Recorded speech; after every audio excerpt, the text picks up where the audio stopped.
Dans la capitale économique ivoirienne, il est impossible de les rater dans la circulation.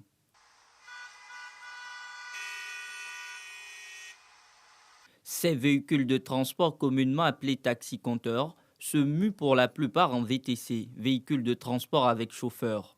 Sinali est l'un de ces conducteurs. Muni d'un smartphone, il sillonne les communes d'Abidjan dans l'attente d'une commande. On ne se promène plus comme ça, comme dans l'ancien temps pour chercher les clients.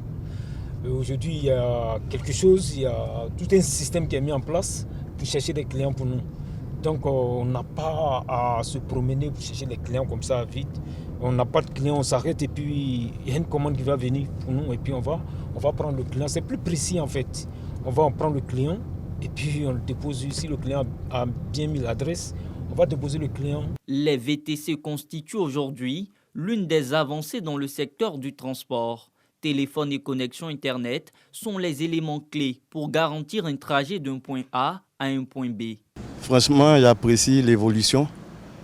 Lorsqu'on monte dans un taxi VTC, on se sent en sécurité. Avec ça, l'application déjà, l'entreprise même est déjà au courant que non, il y a des gens qui sont à bord dans ce véhicule. Donc je pense qu'avec ça, on est en sécurité jusqu'à destination. La sécurité, un aspect positif qui en fait un atout pour ces conducteurs. Toutefois, ils appellent à un regard bienveillant sur leur activité. On ne peut pas continuer à travailler comme ça, puis demain, on est là, on est dans des problèmes. Et pourtant qu'il y a les trucs que l'État a mis en place qu'on néglige, et puis on est là, on se retrouve, demain, il n'y a rien.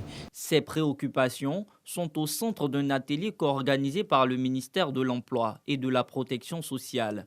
Il vise à élaborer des stratégies pour l'intégration des VTC au mécanisme de protection sociale. Avec une seule pièce d'identité, leur permis de conduire seul suffit pour pouvoir les enrôler.